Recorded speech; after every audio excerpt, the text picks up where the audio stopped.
Book of Heaven, Volume 27, Part 2. October 7th, 1929. How the divine fiat is inseparable from its works. The terrible moment of the fall of Adam.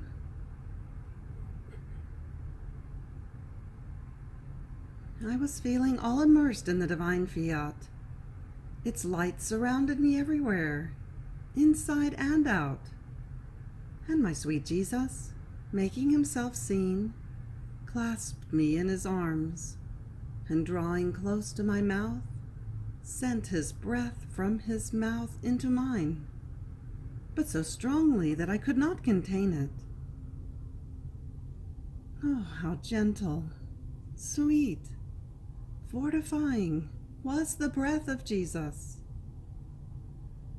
I felt reborn to new life. And my always lovable Jesus told me, "My daughter, everything that comes out of our creative hands contains continuous preservation and creation.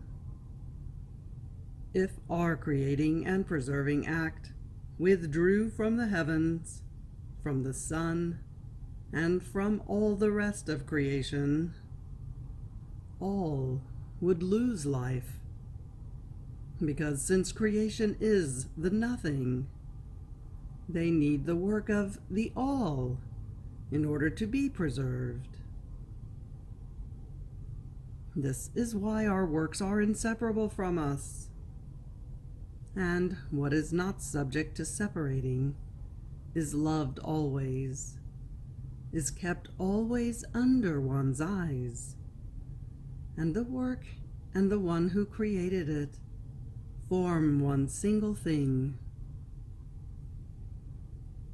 Our fiat, which pronounced itself in the act of creating all things, remained in the act of always speaking itself, to constitute itself act and perennial life of all creation. Our operating is not like that of man, who does not place his breath, his heartbeat, his life, his warmth in his work. Therefore, his work is separable from him, nor does he love it with invincible and perfect love, because when something is separable, one can arrive at even forgetting about his work. On the other hand, in our works, it is life that we place, which is loved so much that in order to preserve it, we make our life always run within our work. And if we see any danger, as it happened with man, we lay down our life in order to save the life that has run within our work. Now, my daughter, your living in my divine fiat began with our asking for your will, which you most willingly gave me. And when I saw you give me your will, I felt victorious, and breathing into you, I wanted to pronounce my omnipotent fiat in the depth of your soul, to renew the act of creation. This fiat I repeat always, in order to give you continuous life from it. And as it is repeated, it preserves you and maintains its life in you.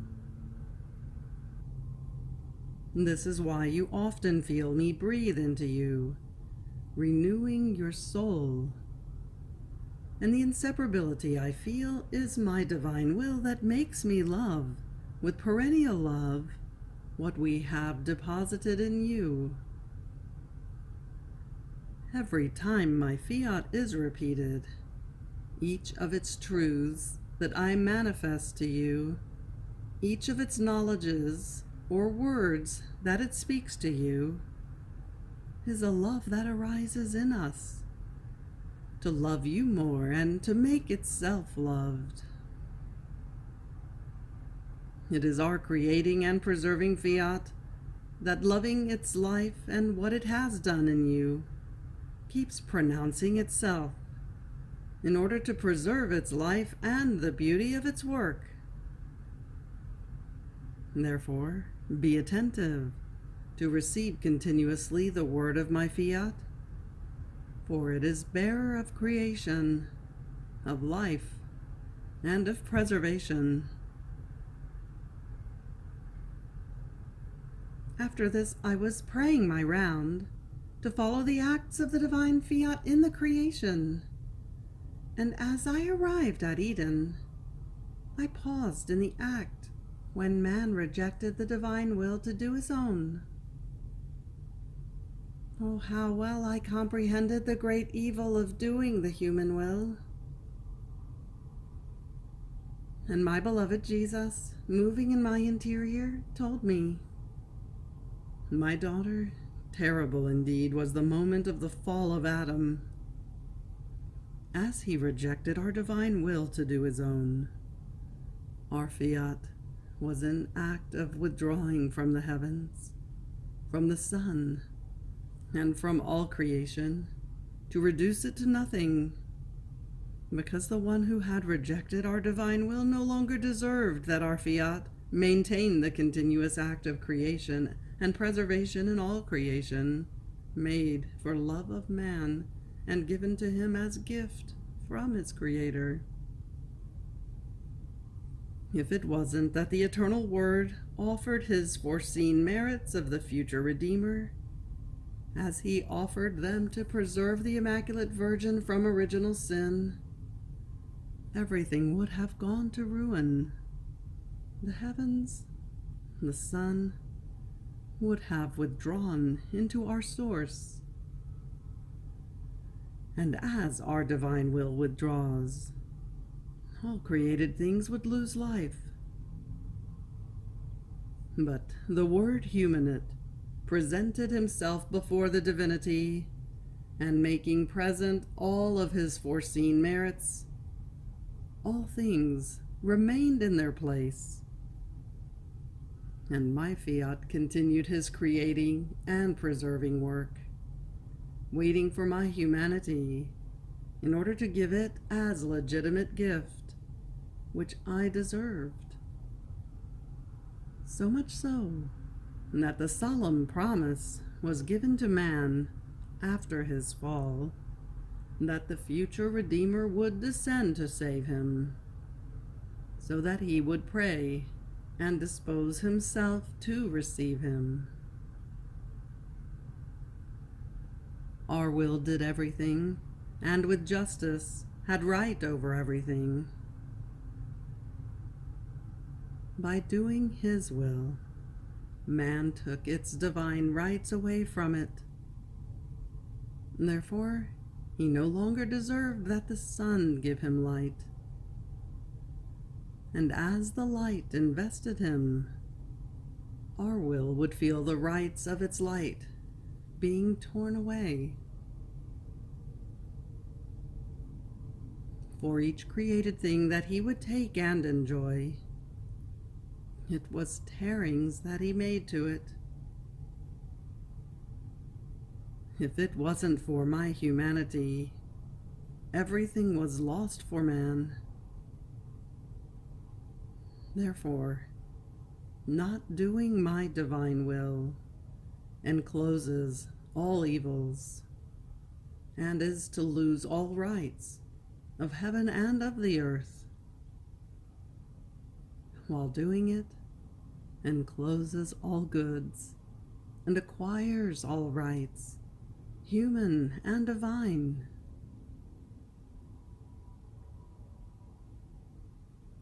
October 12th, 1929.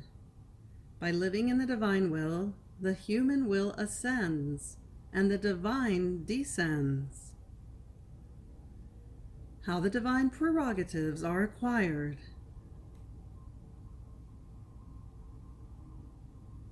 I was praying my usual round in the divine fiat, and calling everything it had done in creation and redemption, I was offering them to the divine majesty, to impetrate that the divine will be known, so that it might reign and dominate in the midst of creatures. But while I was doing this, I thought to myself, what is the good I do by always repeating these rounds, acts, and offerings?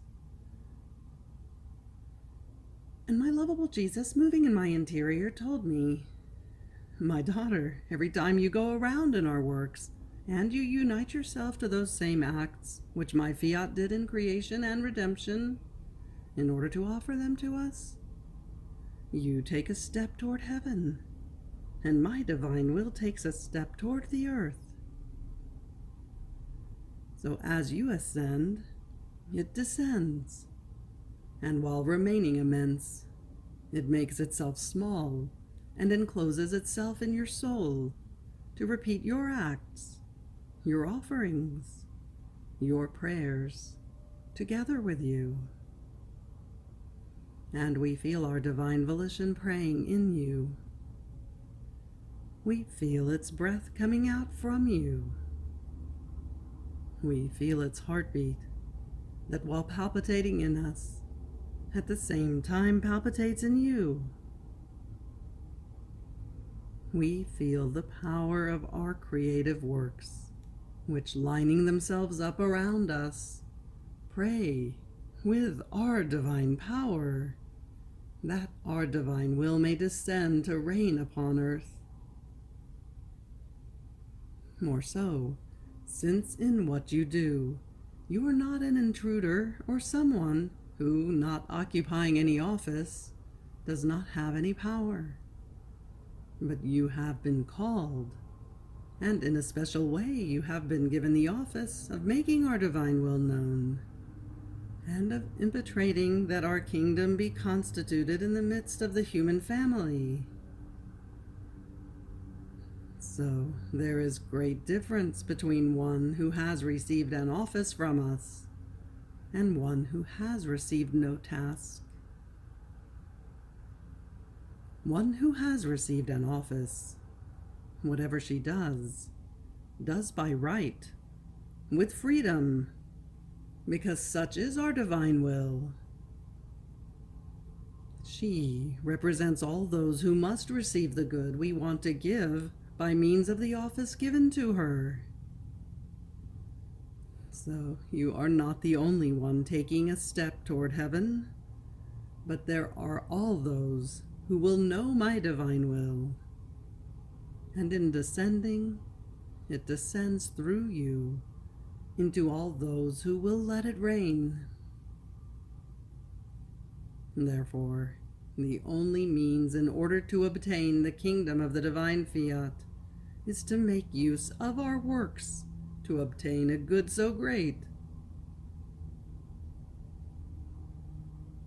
Then I continued following the acts of the divine will, and as I arrived at the point when it called the sovereign queen out from nothing, I stopped to comprehend her. How beautiful, majestic. Her rights of queen extended everywhere. Heaven and earth bent their knees to recognize her as empress of everyone and of everything. And I, from the bottom of my heart, venerated and loved the sovereign lady. And as the little one I am, I wanted to make a jump onto her maternal knees, to say to her, Holy Mama, all beautiful are you, and you are so, because you lived of divine will. Oh, please, you who possess it, pray it to descend upon earth, and to come to reign in the midst of your children.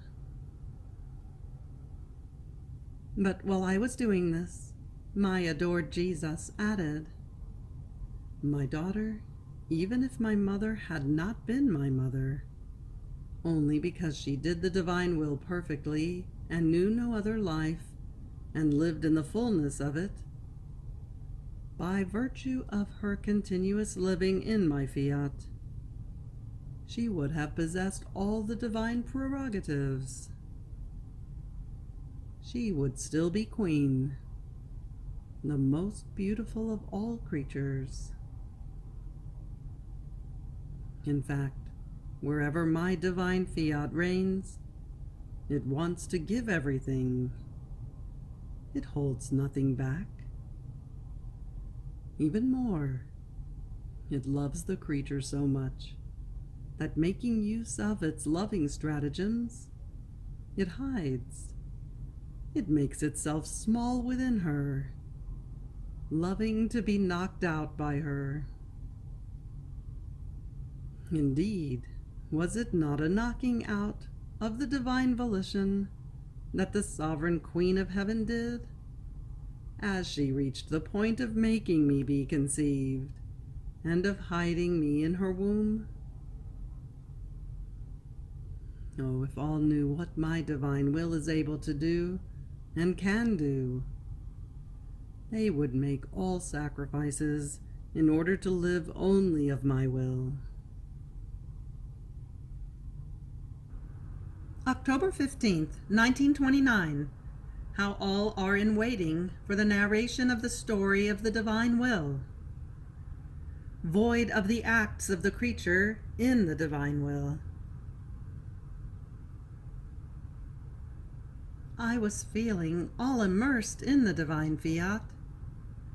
Before my poor mind, I could see the whole creation and the great prodigies operated by the divine will in it. It seemed that each created thing wanted to narrate what it possessed of the great divine fiat in order to make it known, loved, and glorified. Then, while my mind wandered in looking at the creation, my sweet Jesus came out from within my interior and told me, "My daughter, all are in waiting for the narration of the great poem of the divine will. And since the creation was the first external act of the operating of my fiat, it therefore contains the beginning of its story, of how much it has done for love of the creature. This is the reason why, wanting to tell you the whole story of my divine volition, I enclosed in it the whole story of creation, with so many details and simple and special ways, so that you and all might know what my divine fiat has done, and what it wants to do, and its just rights in wanting to reign in the midst of the human generations. Everything that was done in creation is not completely known by creatures. The love we had in creating it, how each created thing carries a note of love, one distinct from the other, enclosing a special good for creatures, so much so that their lives are bound to creation with indissoluble bonds. And if the creature wanted to withdraw from the goods of the creation, she could not live. Who would give her the air in order to breathe, the light in order to see, the water to drink, the food to nourish herself, the solid earth to let her walk? And while my divine will has its continuous act, its life and its story to be made known in each created thing, the creature ignores it and lives from it without knowing it. And so this is why all are in waiting, creation itself wanting to make known a will so holy. And by my having spoken to you with so much love about creation itself, and of what my divine fiat does in it, creation shows its great desire of wanting to be known better. More so, since a good that is not known brings no life, nor the good it contains.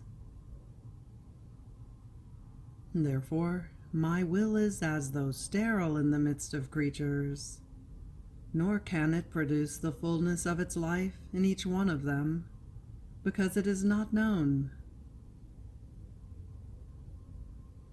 After this, I felt an interior force within me that wanted to follow all the acts that the divine Fiat had done in creation and redemption. But while I was doing it, I thought to myself, what is the good I do in wanting to follow the divine volition in everything? And my beloved Jesus added, my daughter, you must know that everything that my divine will has done, both in creation and in redemption, it has done for love of creatures, and so that creatures, by knowing it, would ascend into its act in order to look at it, love it, and unite their act to its own, so as to keep it company, and place even just one comma, one point, one gaze, one I love you, on the so many works and divine prodigies that, in the ardor of its love, my Fiat has done for all. Now, when you follow it in its acts, it feels your company. It will not feel alone. It feels your little act, your thought that follows its act. Therefore it feels requited. But if you did not follow it, it would feel the void of you and of your acts in the immensity of my divine volition, and with sorrow would cry out, where is the little daughter of my will? I do not feel her in my acts. I do not enjoy her gazes that admire what I do, to say to me a thank you. I do not hear her voice that says to me, I love you. Oh, how loneliness weighs upon me. And it would make you hear its moans in the depth of your heart, saying to you, follow me in my works. Do not leave me alone. So the evil you would do would be to form the void of your acts in my divine will. While if you do it, you would do the good of keeping it company. And if you knew how pleasing is company in operating, you would be more attentive. And just as my divine Fiat would feel the void of your acts if you did not follow it, so would you feel the void of its acts in your will, and you would feel alone, without the company of my divine will that loves to occupy you so much, as to make you feel no longer that your will lives in you. October 18th, 1929. Beauty of the Creation. For one who lives in the divine will, God is the act of always creating. The creature who lives in the divine volition doubles her love toward God. The two arms, immutability and firmness. I felt myself in the immensity of the light of the divine Fiat, and in this light one could see the whole creation lined up as a birth from it, and wanting to delight in its works, it seemed as if it were in the act of creating them, and of always making them by preserving them. And my lovable Jesus, coming out from within my interior, in the act of looking at the creation, to glorify himself by means of his works, told me, my daughter, how beautiful is creation, how it glorifies us, how it magnifies the power of our Fiat. It is nothing but one single act of our divine volition. And though many things can be seen, one different from the other, they are nothing but the effects of its single act, which never ceases and contains its continuous operating act.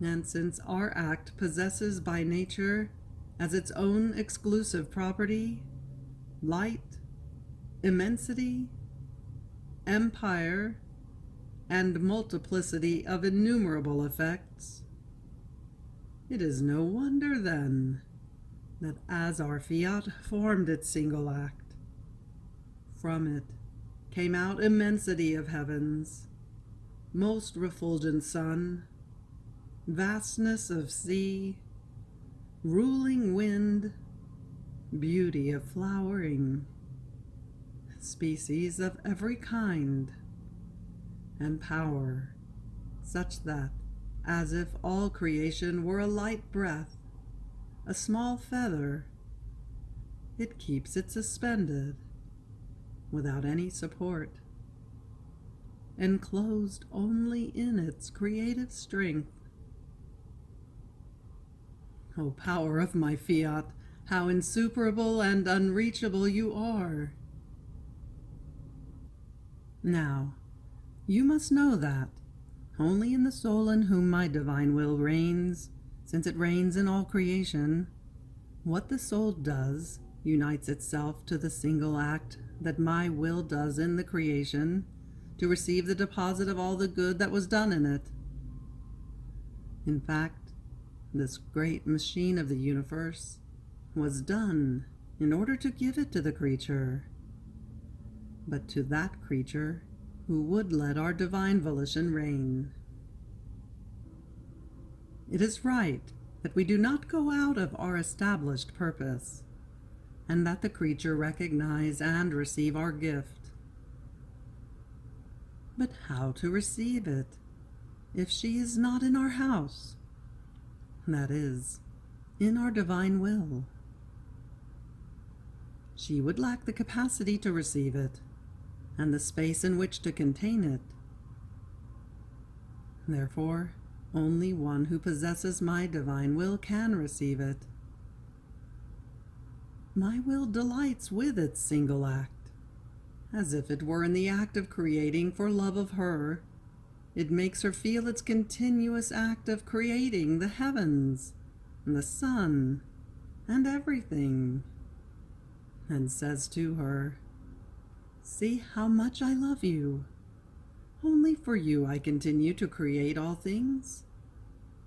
And to receive the requital from you, I make use of your acts as material, in order to extend the heavens, as material of light, in order to form the sun, and so with all the rest.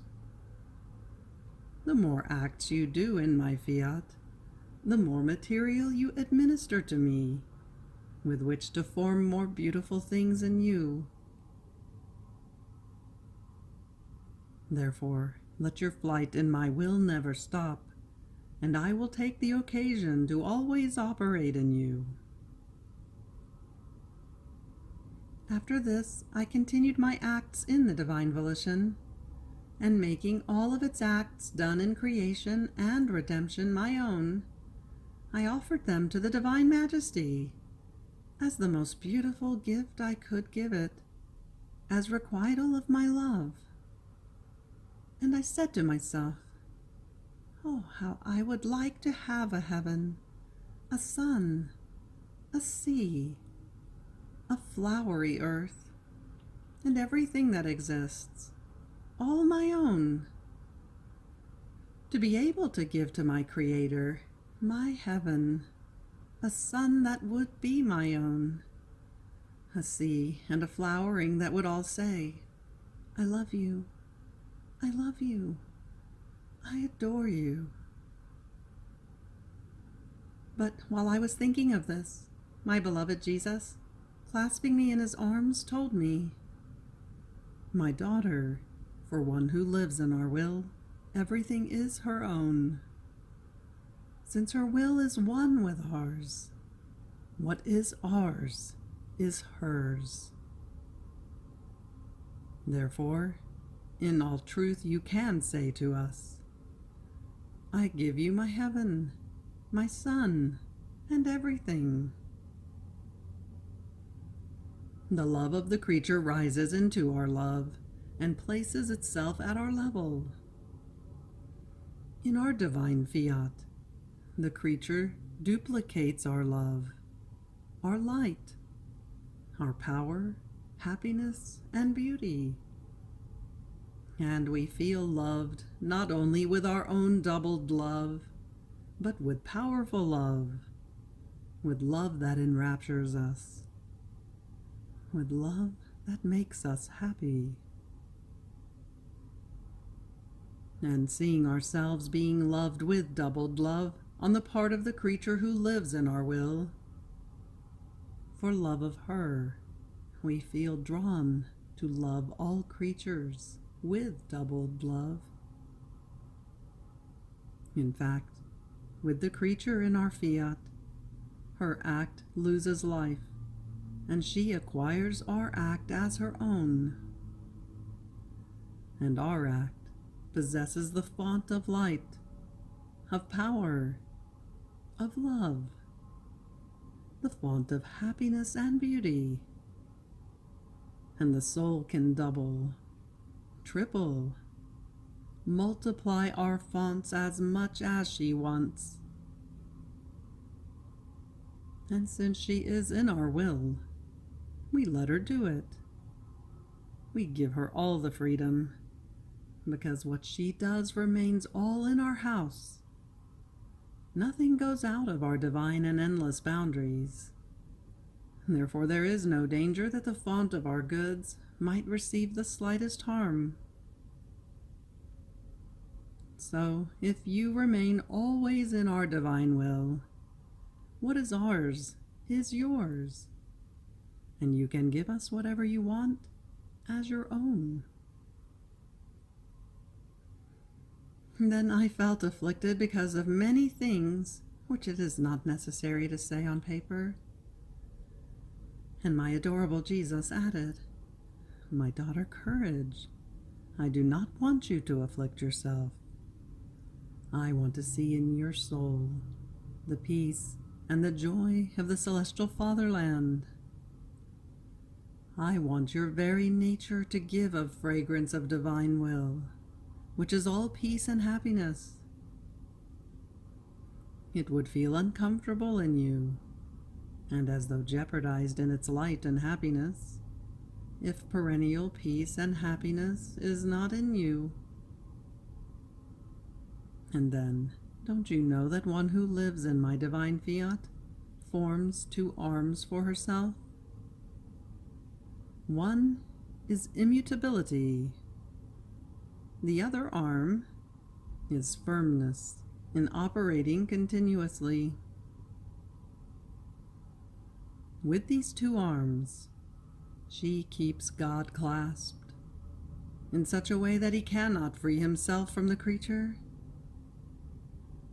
Not only this, but he enjoys her keeping him clasped to herself. Therefore you have no reason to afflict yourself, whatever the circumstances might be, when you have a God who is all your own. So, let your thought be to live in that fiat that gave you life to form life in you, and I will take care of the rest.